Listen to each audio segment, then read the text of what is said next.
Please go first. Okay, I go first. My name is Rotimi and I am 28 years old and I'm the founder of Climber. Climber is a climbing community aimed to inspire Black and ethnic minorities to get into sport climbing. I started climbing 2019. First time climbing was in 2019, February. A colleague from work invited me down to a climbing wall. But prior to that, I was very much into like body weight stuff. So I was learning how to do a handstand. I grew up playing tennis and I loved a bit of calisthenics. So when my friend took me to a climbing wall for the first time, it just perfectly blended all those sort of talents I sort of accumulated. And I just love climbing straight away. I posted stuff on Instagram, social media. My friends hit me up and said, "Hey, can we join you next time?" I was like, okay, yeah, you could join me next time. So we created a WhatsApp group and then we went and we said, "Hey, let's post again to see if other people want to join us." And then we created an Instagram page and it sort of grew organically. So we've been climbing for the last 2 and 3 years, plus or minus COVID. And it's just been an amazing time. We've just inspired so many first timers to try climbing for the first time. And it's just grown. Yeah. That's amazing. Thank you for sharing. So my name is Amaya. I'm 34. Oh my God, I can't believe I said that. I've been playing golf since I was 5. I grew up in the Caribbean, so I grew up playing golf around people who look like me, who are people of color and Black people. So it wasn't abnormal for me to see people like me on the golf course. And it was at the time, especially when Tiger Woods was dominating the sport. So I had so many examples around me to inspire me to continue to play. Unfortunately, I kind of gave it up when I came to the UK for university, and I kind of got stuck in my career. So for about 10, maybe 15 years, you now know my age, so there's no hiding. I kind of gave it up. And then I decided, because the pandemic was taking a toll on my mental health, that I would pick it back up again as a means to get outside the house. And when I did, I'm living in the UK now, and I realized there were no Black women on these courses at all. I couldn't find any. So I decided to start an Instagram page, first of all, to stop spamming my friends and family with my golf content, which they didn't care about. And also to find a space to start connecting with the Black community of golfers that exists in the UK. So I opened my page in April 2021 when I first started playing again. And I've connected with various communities of color who golf in the UK. And now I've become an avid advocate about Black women getting into golf. I've hosted various taster sessions for women to try golf. And I'm also doing an IG Live series every Friday where I highlight the stories of one Black woman golf player each week, so that we can learn how they got into golf, what their story is like, and hopefully inspire a new generation of Black women or young Black girls to get into golf. That's cool. Thank you. Yours too. So I just want to say for the video, when Tosin contacted me and said I was going to be speaking to a rock climber, I was like, excuse me? Rock climber? That is incredible. So tell me, how did you get into rock climbing? I know you kind of gave the background, but tell us more. Yeah, honestly, it's literally just, that was the story. So my friend invited me from work and they had been going like ages. So work was going, they had set up like every Monday, it was a social to go climbing. And I was like going to the gym, so bored of the gym. I think because naturally, I play sports. I like playing sports. I love when a gym, if I go to the gym, it's like it's to supplement me playing a sport. It's not just the one thing I want to do. Mm-hmm. So when my friend invited me down, I saw it as a challenge. I was like, yeah, of course. I'm strong. I got upper body weight. It'll be fine. I was terrible because climbing's so much to do with technique and using your legs and using footwork to properly sort of climb up the rock. And I just loved it straight away. It's just perfectly sort of, it's climbing in and of itself, a lot to do with problem solving. So when you climb, you're constantly figuring out, how do I use my body to get to the top? So that's the objective, to get to the top of both ends. And it just beautifully sort of like fit my personality and my skill set. So I was like, yeah, this is great. So yeah. Can I ask and for you, yeah, go on. Sorry, I was gonna say, can I ask a quick question? You said you did calisthenics. Yeah. So even though you had that background, it was still difficult to translate over into rock climbing? Yeah, I think naturally as the guy, because you're so upper body heavy that you just use your all arms. You think climbing is just about using your arms. So you're exhausted after like the second climb. You're like, I'm tired. I've pumped all my muscles from my other arms, and you're using all these new sort of muscles that you don't really use. So your forearms, your fingertips, and I was barely using my legs. And so I was like, yeah, I was completely tanked after like 2 or 3 climbs. But I was like, I'm definitely coming back because I loved this. I was super determined to get better. I love that. Yeah. So I started playing at 5 because my dad played golf on the weekends, and I guess my mom had things to do on Saturdays, so he would just drop me off at the junior golf academy while he just went off golfing because he was like, I don't have to deal with this kid. Yeah. So it was kind of because of him that I got into golf. And I think you mentioned something just now, and the reason why I love golf is the problem solving aspect. Golf has so many facets to it. The club you pick determines how far the ball is going to go, the wind that day, the weather, if it's wet or if it's dry, if it's sunny, if it's cool, it depends. It changes the ball flight. You know, your swing and every piece of your swing, the way you take away the club from the ball, the way you have it at your top swing, the way you bring it back down, the way you follow through, everything matters. And to have so many variables means that you're constantly problem solving, but taking into account thousands of factors in one thought to then address the ball. But I think there's something you also said where you were like, you know, I'm definitely coming back. It's that feeling of like, it's like fulfillment when you're out there, you're playing a sport, you know, you might have solved one problem by hitting it one good shot. Yeah. And that one shot will make you come back forever and ever, even if all of the other shots were terrible. Yeah. I love that. Yeah. Yeah. And that's honestly, that's the same with climbing. You reach the top because you're also conquering this sense. If you're scared of heights, you're also conquering this fear of like, sometimes the last move, like the most trickiest move. So in climbing, there's the concept of the crux. And the crux could be at the beginning, could be at the middle, or it could be at the start. And the crux is often the hardest bit of the climb where it's really difficult. But once you get over it, the climb starts to progressively get a little bit easier. But once you reach the top and you conquer all those fears, potentially if it's height or anything like that, it's so thrilling. It's just like an adrenaline rush. You're like, I have to do this again. And there's so many problems for you to do. So you're like, there's like a plethora of problems for you to solve. So you're always trying to chase that next high as well. So is the crux like that piece of the wall that kind of might stick out a little vertically and you have to kind of get over it? No, not necessarily. A crux could just be a move. When I mean crux, I mean it's like potentially a move that you need to just sort of, potentially get your right hand here and your left foot here, or potentially you need to sort of do a particular move to overcome this section. If you can't do this move, you're not able to move on to the next section. So it doesn't have to be like something that sticks out or anything like that. Okay, that's really interesting. Sorry, the lingo. I know golf lingo is weird. So like learning other people's lingo and other sports lingo is really interesting as well. Yeah, there's a lot of jargon in climbing, unnecessary jargon actually. Same. And then, so what about fear of heights? Did you have any before you got into climbing?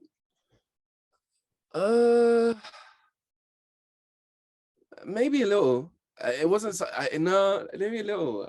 No, that's maybe just a little bit. I think because like when you, I maybe I had a tiny amount of fear of heights, but because it's not that high, and I know that you could say that, but it's really not that high. There's crash mats underneath you, so the man who's not afraid of heights. Yeah, I see. There's crash mats. There's like genetic mats, so it's mattresses underneath you. So if you do fall, you feel like you're in a safe environment to fall safely. So yeah, it's really interesting. I know. I one of the things I struggled with in getting into golf was getting back into golf was the cost. So for me, the barrier to entry for golf is so high because if you don't play golf, you are probably going to want to get lessons, which cost money, or join a class. Because I knew how to play from before, I still wanted to kind of brush up. So I didn't have clubs, which means you're now on a journey to buy golf clubs, and then you then have to get classes to kind of figure out where you're at and what your starting point is. Did you have similar struggles? Is it really expensive to start climbing? In comparison to golf, it's relatively it's relatively not in comparison to golf. It's like but it can stack up for sure. Yeah. So climbing an entry, for example, could cost anyone between £10 to maybe £17, depends on where you go in London. Outside of London, climbing's a lot cheaper. Just London being the hotspot it is, definitely climbing can be really sort of pricey and spenny. For sure. It wasn't a massive barrier because I'm a working professional, so I feel like I have my money which could cover my sort of hobby at the time. But at the same time, if you're just trying to get into a sport, spending like 14 to 15 pounds per goal, it really does stack up and it really does become really expensive for sure. Yeah, Yeah. I can imagine. I think that's a really interesting point for, you know, people from the Black community getting into sports, and that's like the cost and the barriers to entry because of cost. And I Yeah. think when you have a sport like rock climbing that is a lot more accessible than something like golf, you know, although still less representative, which is another question I want to, you know, ask you. Yeah. You know, at least there's less of a barrier there, so it's easier-ish to get more people of the community in. Yeah. Which then brings me to the question: when you started rock climbing, did you see other Black people climbing with you? And then is that why your community grew so quickly? When I started rock climbing, this wasn't something I even paid attention to. I I'm naturally someone who is I'm naturally someone who's like a maverick. Like I would just do something regardless of if I see if there's a lack of representation or if there's an abundance of representation, either side. So when I went climbing for the first time, not selfishly, but I went for myself. I went because I really thought this would be a challenge for me, something that I can sort of say I've done, sort of thing. And then my eyes came when I went more frequently. I then realized, hey, we actually are the only Black person doing this, right?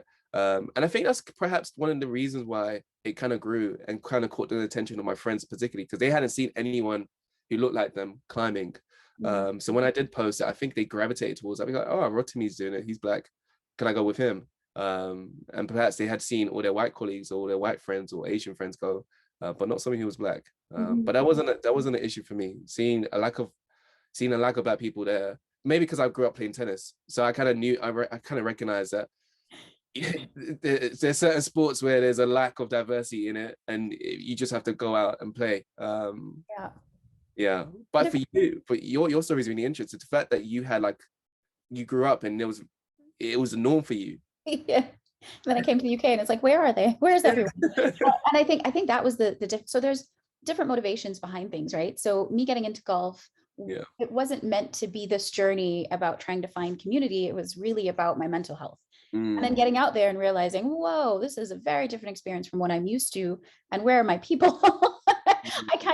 Golf is a space where depending on the clubs you go to. So I go to a municipal golf course, which What means does it's a that lot mean? more welcoming, Okay. right? Like it's a lot more accessible. People are very friendly. But when you go to private courses, you definitely feel othered. Yeah. So it's always the same way that your friends saw you and thought, oh, I feel comfortable coming to try rock Yeah. climbing, is Yeah. the same way that even someone who plays the sport would feel, oh, I kind of want to find people that I feel comfortable playing with as well. And I Yeah. think kind of on, I also do CrossFit, and man, I love CrossFit. Sorry. Really? This is not the sport I came here to talk about, but I love it. And like when I first started a couple of years ago, I started for my own well-being, right, and Yeah. health. And Yeah. it's not until you look around and you realize, oh, you know, I'm the only one, and people start contacting you about, oh, you do this, and it's like, oh yeah, you know, Yeah. I'm Exactly. on board. So Exactly. I can see why your movement gained momentum. Yeah. I mean, especially because I never started climbing to have like a mission statement. I started because my friends asked me, can we join you, essentially, and my friends are Black friends, so it happened because like you really grew out of that. My friends are Black friends because I just have Black friends, and then people notice that, hey, there's a cohort of Black people climbing, let's shine a spotlight on them. And then we just grew and said, hey, if you also want to sort of come down to join our climbing every Saturday, feel free to do so. And yeah, people seeing other people in spaces which they don't usually see, sort of encourages them to take part. And I'm so glad we started it. Like even for me, seeing you doing rock climbing, I was like, whoa, I definitely have to try this out. Yeah. So yeah. So after when we're offline, I'm going to contact you and be like, okay, what days? What days now? Yeah. But I also, so is climbing for people of all body types? Because I'm quite short, and I feel Yeah, like, yeah, yeah. is climbing for short people? Oh yeah, for sure. Like most, if you think about even Olympic sports like gymnastics, right? You think of all the best gymnasts or like really people underneath like 5 foot or 5 foot in that range, right? And it's the same with climbing. A lot of climbers are like within that 5 foot range. And in climbing, there's a term called beta. So this is another jargon which they use. And beta is essentially a route in which the climber, the person who created the climb, which would have been a route setter, it's the attendant route in which they wanted you to climb that route, if that makes sense. Yeah. So there's a particular direction in which they wanted to, hey, first your hand goes here, right hand goes here, left hand goes here, all the way to the top, essentially. And every person has their own particular beta, potentially. Even if they can't do the attendant beta, they'll find their beta because of their advantages or disadvantages.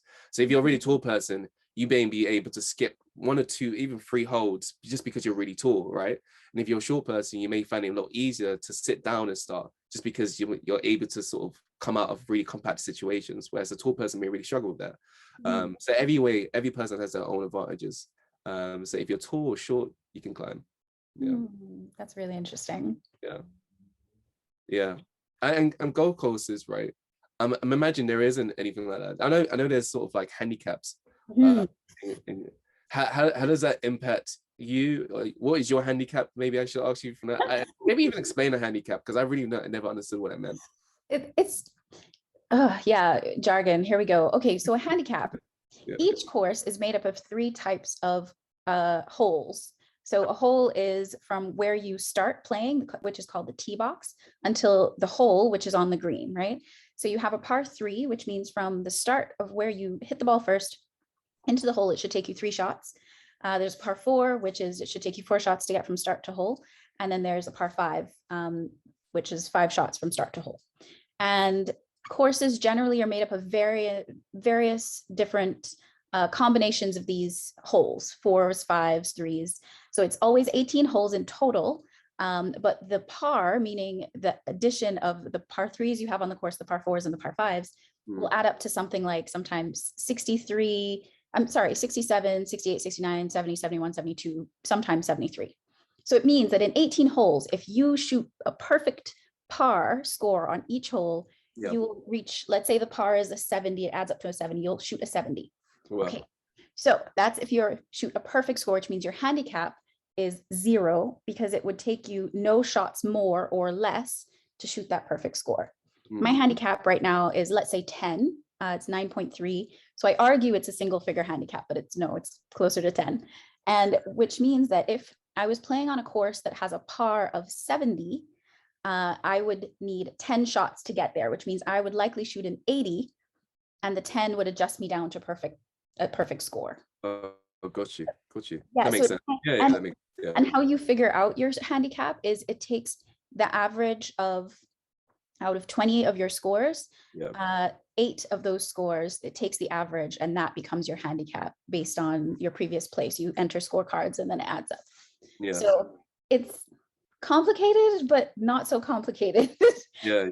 I don't like math, so I shouldn't really understand this as a mathematical concept, but here we are. So yeah, that's kind of one of the jargons. And I think people get intimidated by the jargon and how complicated golf can seem.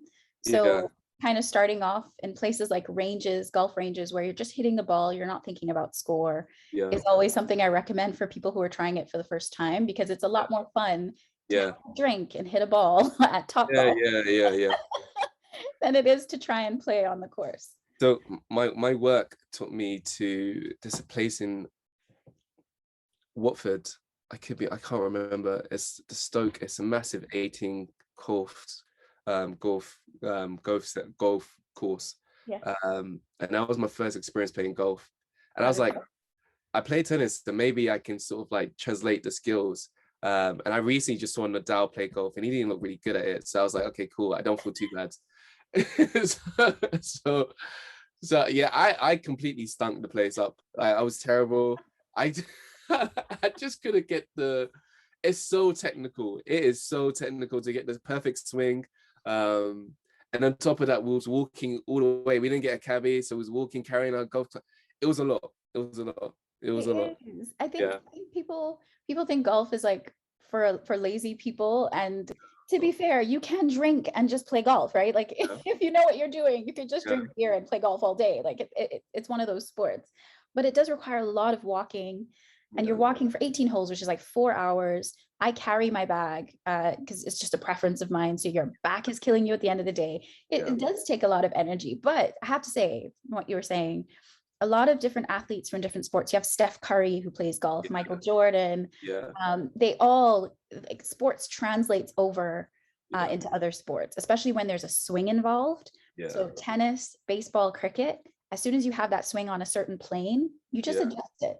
Yeah. It might take some training. Yeah. I definitely needed like 100 hours maybe of like, because I love that you tried it. yeah. No, I was like, I'm always someone who loves trying something. Like if I haven't done anything, I was like, yeah, if somebody says, if you know, we'll go. And yeah, I enjoyed it. I enjoyed it, but I was so terrible. So I wonder, so one of the things I get from golf is like the sense of like peace, because it can be a very individual sport. You're competing. I tend to compete with my teenage self. My teenage self was an excellent golfer. I used to do these like junior golf competitions across the Caribbean and in America. So now that I'm playing again, I have all these expectations of what my game should be, but it's not anymore. Do you find that rock climbing is a mental battle with yourself about comparing how you did last time or having expectations? Oh hell yeah! Sometimes simply because it's this concept of beta. So there's a way a climb should be done, all right? And sometimes it's almost like a dance on the wall, right? There's one step here, left step here, right foot here, left hand here. Sometimes you completely forget how you completed the climb, even though you've done it like 2 or 3 times. When somebody asks you, can you demonstrate? You're struggling. You're like, oh my days, I just did this like 1,000 times. How comes I completely forgotten how to get from this move to that move right here? So it's always a mental battle for sure. One thing that does help is recording yourself, and I always think this is a great coach. Just recording yourself, recording clips of yourself can often like remind you and also teach you like, oh right, put your left foot here, put your right foot here, and it helps like a good sort of aid, particularly when you do forget how to climb something you've done like 1,000 times for sure. Is that how so you can go to the same rock with the same formations of, is it grips? Yeah, you can say that. And then you can forget how you did it the last time, or every time you can completely forget. You can forget. Yeah, you can forget. Yeah. Some people have excellent memories, and I'm not one of them. I can remember exactly how, and you can see it because basically before you climb, usually you're sort of visualizing yourself, you know, climbing. You're trying to figure out the moves you need to do before you get on the rock. And sometimes you just generally, sometimes it's just like it's muscle memory, right? You just, oh yeah, remember I need to do this move and that move, but sometimes you just generally just can't remember. And it happens. So talk to me about visualization, because that's also a concept that we use in golf. Yeah. So when I'm thinking about playing, like I'm going to play my home course on Sunday, and I'm thinking about, okay, hole number 1, this is the club I'm going to choose. This is where I want to put my first shot. This is where I want my second. Like I visualize going through each hole before I do it. Tell me about that translation over into rock climbing. Yeah, I think it's quite similar. So in my mind, you always have one theory, right? Because there's one thing visualizing, there's one thing actually doing, right? And I think the visualization aspect allows you to have one theory that you can at least test out on the wall. And then when you're on the wall, you can test that theory out. And if it doesn't, you revert to plan B. And I think the visualization aspect just helps you sort of plan the moves in your mind, potentially what you may need to do before you get to, you know, the actual wall and climb itself.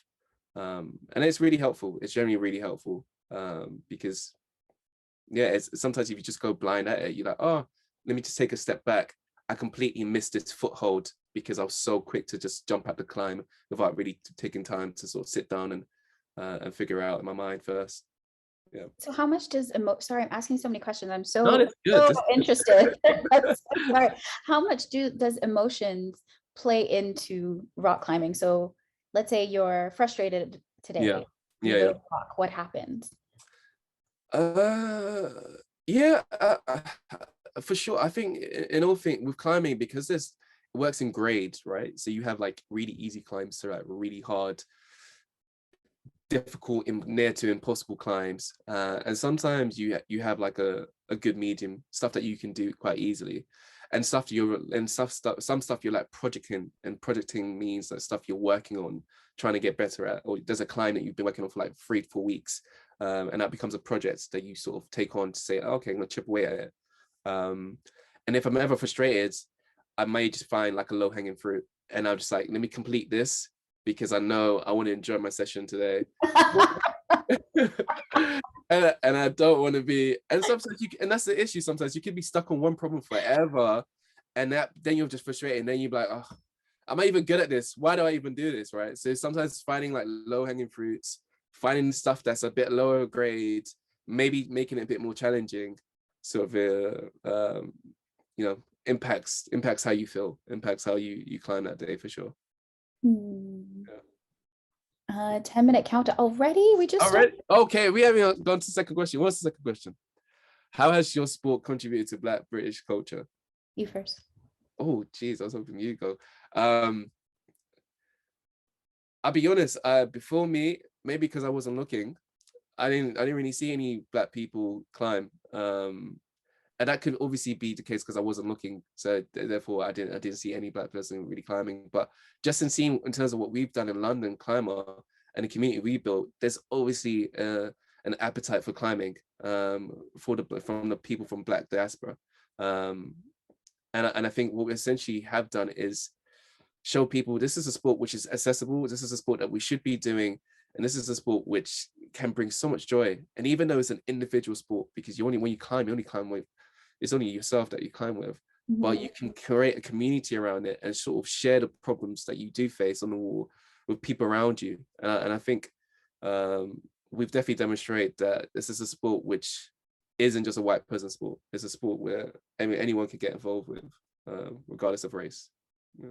I think on the golf side, it's an interesting question because International Women's Day is coming up, and I was looking to see if I could find Black women in history who've played in the European Tour or have been big in golf in the UK. I'm kind of struggling at the moment. If anybody's watching this and knows, please contact me and let me know. But I think in the US, there was the phenomenon of Tiger Woods coming through and sweeping the nation and inspiring so many people worldwide. And I feel as though that seems to have translated in some way over to Black men in the UK, but not so much in terms of Black women. So I'm going to call out just a few names. So Georgia Ovo, she plays on the European Tour. She's one of the only Black women on the European Tour that represents the UK. And then we've also got Nicola Bennett, who is an LPGA qualified golf coach, who is one of the only Black women golf coaches that I know in the UK. So I just want to call them out as people who are really spearheading Black women in this sport, in as much as they might not say it in the same words. They inspire me. And in terms of Black men, we have the representation at the local levels, but it would be good to see more progressing through the sport to professional levels a little bit more. So yeah, let's go to the last question. What are you looking forward to in your sport as a Black person in 2022 after you? What am I looking forward to? I think it's just what we're building is a community, and just seeing more people infiltrate our community and feel welcome and feel like this is a sport for them. I'm really looking forward to that. I'm really looking forward to going outdoors. A lot of what we do is indoor climbing, and we've been outdoors a few times. We've been Sheffield twice.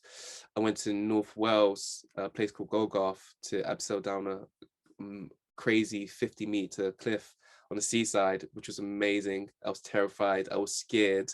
But once I did it, I was like, I can do anything. Like, I was like, my mind just almost opened. It's almost opened like a new door in my mind. It's like, I could do anything.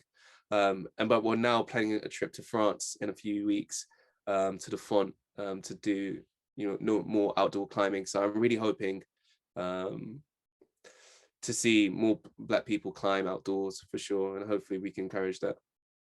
Yourself? That's amazing. I'm going to quickly just go back because I wanted to talk about, I forgot to mention Black British culture in terms of Black people in golf.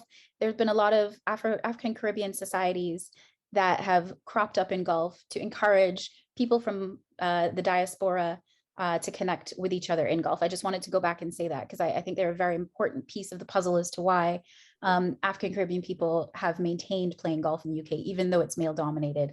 They've done their part. Okay, that's bookending. What do you think is the reason you haven't seen more Black women play golf in the UK? What do you think sort of? Man, I think it's a mix of things. I think that there's not enough people to inspire other women to get on board. I think it's a very, because it's so male dominated, you see men passing down this tradition of playing golf to their boy children as opposed to their girl Yeah, children, not yeah, even by accident. Like it's just like a normal thing, right? yeah. I You just don't take get to myself take your golf. daughter Yeah, out. yeah, So I think those are two facets of it. yeah. Um, but just to get to the last question on my end, looking forward to it. So for me, I'm really excited about a number of initiatives that are happening in terms of taster sessions that have grown into Black women taking up the sport. So keep an eye out for that on a friend of mine, Julia Regis. She's doing some amazing work with that. I know that a lot is being done with Black British golf in general. So you've got the Caribbean Golf Association, you've got the African Caribbean Golf Association, London Caribbean Golf Association in the north, and a few other organizations that are really putting in the work to bring people together. And I'm really excited to see how that's going to continue to grow the community and to see what happens there. But apart from that, I'm excited about trying rock climbing. I'm definitely not abseiling anywhere, but I will definitely try rock climbing. Where do you Honestly, guys meet? yeah. So we meet twice a week. So Mondays we meet in Vauxhall, Yep. and a place called Vauxhall East. And on Saturdays we meet in a place called Yonder, which is closest station is Blackpool Station. Okay. We're there from like 10 a.m. to like 1 a.m. sometimes 2 p.m. On a Saturday afternoon. So That's yeah. amazing. I'm so grateful to have had this conversation to learn more about, rock climbing generally. And I think there's a question here about something you admire about the other sport and how I would incorporate it into mine. Yeah. I don't know. I think it's difficult to say because for you guys, you have like a route that you need to try and Yeah. strategically remember and or figure out how to climb. And I Yeah. think it translates so well over to golf Mm. that it's almost very similar skills in Yeah. terms of it being so mental as well as physical. Yeah. Yeah. What about you? So interesting. Golf, because you have like a golf club, it's just so technical. It is I mean, climbing is technical, but golf just for me, maybe because I tried it, I was like, yeah, this is so hard. I'm struggling to hit this ball. I think for me, do you know what? It was because I played tennis. I was like, I play tennis. I know how to hit a ball. You came into it with ego. That's what you Yeah, did. it was ego. It was ego. Leave that at the door. And I couldn't find a sweet spot once. I was like, man, this is so tricky. But I love the fact that golf has massive like figureheads such as figureheads like such as Tiger Woods. But I think I've also played basketball, so I recognize there's tons of basketball players who play golf, and I just find that so interesting.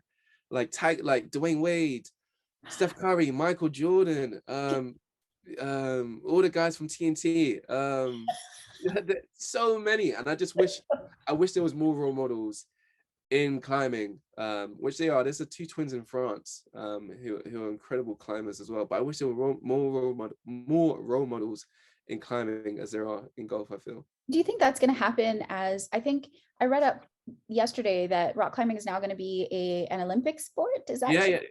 Do you think that will happen? Yeah, well, hopefully, I think that definitely encourage more people to take it up. I think so. I think it will, because there's a girl who goes by the name of Molly Thompson Smith, who is a Black British climber, and she's definitely looking to go to the 2024 Paris Olympics for sure. And she's one of many people who inspire me, but I wish there was many more of her for sure. And I think the Olympics should definitely encourage more people and inspire more people to pick up the sport. Yeah, I think so. Do you guys have like tournaments and competitions that happen regularly that are Yeah, international? yeah. There are loads of sort of like intercity competitions, university competitions, world competitions, European competitions, throughout the year. It's just having that breakout star that people can say, this is the one we look out for. Yeah, yeah. But most of these stars, a lot of stars who started climbing started at the age of like 4, 5, because because their dad or their mom taught them climbing. Oh, I know in France particularly, there's like climbing is encouraged in primary school, whereas in the UK there isn't that sort of like push for climbing, and it's a shame, but hopefully that changes. Ooh, 1 minute. Oh, Well, I have to say, I have loved this conversation. I feel like I've learned so much from you and about rock climbing. And I just am so happy that we were paired together to have this conversation today. Yeah, likewise. Thank you so much. You have to take me golf, actually. I didn't say it, but you have to take me. Yeah, yeah. No ego. Yeah, yeah. No ego, no ego. Like I'm really, but I've been top golf a few times, and yeah, that ball We'll doesn't look switch. easy. We'll switch. You can come to the golf range. I'll come to rock climbing and we'll figure this out. Love that. Well, thank you so much. And Tosin, thank you so much. Yeah, thank you, Dawson.